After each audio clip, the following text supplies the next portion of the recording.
그러나 그 후에 내가 암몬 자손의 포로를 돌아가게 하리라. 여호와의 말씀이니라. 새벽이슬 같은 새벽의 기도자 여러분, 주님의 말씀에 마음이 열려 온 세상의 주권자라서 선악간에 심판하사 통치하시는 하나님의 웅대한 비전이 새벽의 아름다운 은총의 역사로 마음에 아로 새겨질 수 있기를 바랍니다. 오늘 우리가 읽어갈 하나님의 말씀은 예레미야 49장 1절에서 6절까지의 말씀으로서 우리는 열방에 대한 심판 중에 모압과 암몬에 이어지는, 특별히 이 부분에 우리가 모압을 통하여 충분히 돈과 권력과 재물을 의지하고 하나님을 경홀히 여기는 악의 실체의 모습들, 그래서 우리가 라오디게아의 말씀, 나는 부자라 부족한 것이 없다는 그 시대적인 교회의 비극도 함께 대조해 보고 있는 단락 안에 모압과 암몬이 있습니다. 이 바벨론에 대한, 이 열방에 대한 심판이 바벨론을 도구로 해서 심판하시는 거지요. 의로운 존재가 아닙니다. 그래서 이 제국으로서의 애국과 바벨론에 대한 심판이 앞뒤에 있고요. 우리가 모압의 말씀을 보았습니다만 이 모압과 암몬은 요단 동편에 이스라엘 백성들의 대적자로서 서서, 특별히 이 유다가 멸망할 때, 이 모압과 암몬이 바로 그 하수인들이 돼서, 세력의 앞잡이들이 돼서 그곳을 조롱하고 약탈하는데 함께했던 그런 지역의 나라들입니다. 특별히 이 땅은 이 가치바의 땅으로 알려졌고, 이것에 대해서 하나님께서 이 죄책을 묻는 겁니다. 이스라엘에 자식이 있느냐? 이스라엘에 상속자가 있느냐 없느냐? 이 아픈 얘기죠. 말감이 갓을 점령하여 그 백성이 그 성읍들에 사는 것이 어찌 됨이냐? 이 자기 백성을 압제하고 불법적으로 침탈할 뿐 아니라 거기에 말감이라는, 또는 밀감, 신에 대한 용어, 이제 어휘 노름이죠. 그것이 이제 문자적으로는 멜렉이라는 히브리 말의 복수형이 되면 그들의 왕이라는 어미가 붙게 됩니다. 이런 여러 가지 어휘들, 그래서 정확하게 발음이 다르기도 하지만 그 다양한 발음을 통하여 이제 그 안에 시사하는 바가 있는 겁니다. 암몬의 이 밀감이란 신, 흔히 몰록 신으로 알려진 이 고대 근동 전체에 자녀를 희생제사로 드리는 이 극단의 종교적인 열심에 그 수치를 하나님께 다 벗겨 버리시는 거죠. 그리고 그 불법적인 점유와 우상 숭배로 인하여 그 죄를 묻고 그 죄에 대해서 이제 하나님께서 심판하시는 겁니다. 더더구나 아까 지도에 봤던 것처럼 바벨론 제국이 침공에 들어올 때 그들 옆에 같이 낑겨 들어와서 이 이스라엘 땅을 약탈하고 그들의 멸망을 조롱하고 즐거워했던 그런 모습들인데, 그들이 그렇게 이스라엘의 바벨론의 군대 세력과 더불어 전쟁에 동참했던 그 모습 그대로 하나님께서 2절에 여호와의 말씀이라, 그러므로 보라 날이 이르니 내가 전쟁 소리로 암몬 자손의 라빠에 들리게 할 것이라. 라빠는 페어텀이 언덕이 되겠고 그 마을들은 불에 탈 것이며, 그때 이스라엘은 자기를 점령하였던 자를 점령하리라. 여호와의 말씀이라. 이 라빠성은 지금 이제 암만인데, 여러분들이 자료 조사를 해보면 그 요단 동편의 높은 곳에, 산지 높은 곳에 자리하고 있는 천혜의 안전지대입니다.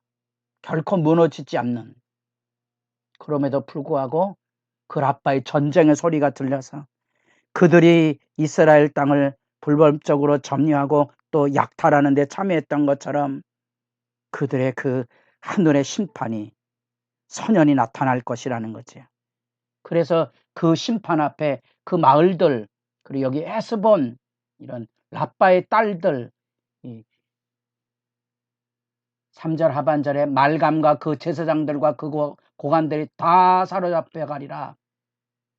4절에 패역한 따라 라빠를 중심으로 강대한 세력을 가지고 있었던 그들의 오만이, 그들의 약탈에 대한 범죄에 대한 심판이 선연해서 성이 무너질 뿐만 아니라 주변 성읍들 모두가 하나님의 심판 아래 바벨론에게 정복될 상황이 초래되는 거지요.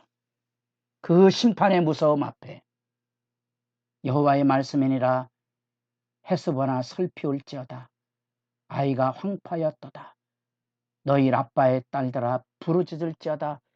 굵은 배를 감고 애통하며 울타리 가운데서 허둥지둥할지어다. 적군 앞에 마치 장례를 치르는 것처럼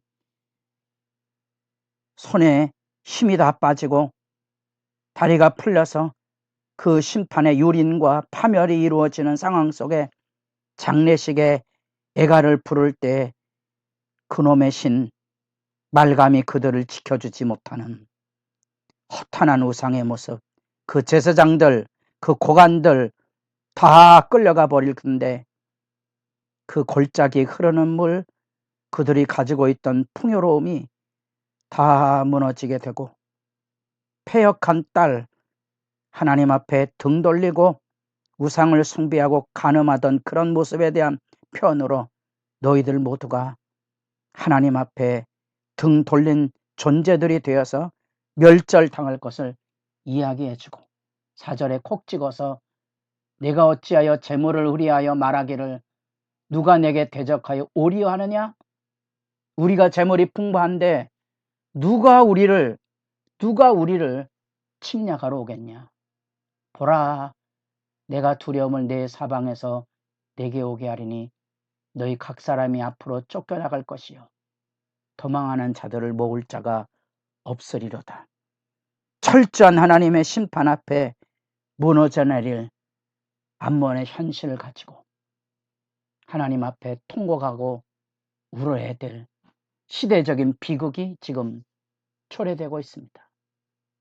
그러나 이 통곡과 눈물은 우리가 모압에게서 보았던 것처럼 그 하나님의 눈물로 들려진 것뿐 아니라 여기 헤스보나 라빠의 딸들아 하나님 앞에 울부짖는 그 약자들의 신음소리, 그 절규,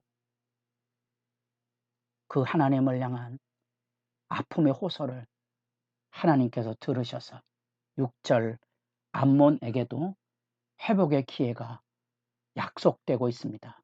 그 후에 내가 암몬 자손의 포로를 돌아가게 하리라. 힘과 재물을 의지하고 만영을 부리던 암몬이 그렇게 모압처럼 에돔처럼 오만의 자리에 떨어진 것에 대한 징벌 앞에 허망하게 무너질 것을 예고해 주고 있습니다.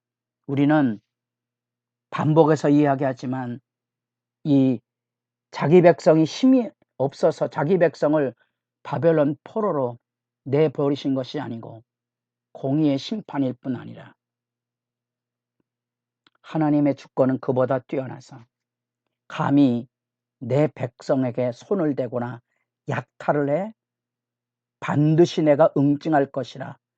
그 열방의 심판의 선연함은 하나님의 공의에 이스라엘 백성의 눈물을 씻어줄 위로의 메시지일 뿐 아니라 이제 유다도 열방도 다 하나님의 심판 앞에 무너지고 이제 새롭게 이스라엘이든지 이방인이든지 예외 없이 누구에게나 구원이 열리는 이 심판의 잿더미 속에서는 더 이상 유대와 이방의 차별이 없는 오직 예수 이름으로 구원이 열려지는 하나님의 나라의 도래를 우리가 내다보게 하는 그러한 단락의 의미를 여러분들이 기억하고 계셔야 됩니다. 지루한 옛날 과거의 책이 아닙니다. 하나님의 위대하시고 진실하신 그 하나님의 통치를 지켜보는 영광의 시간들입니다.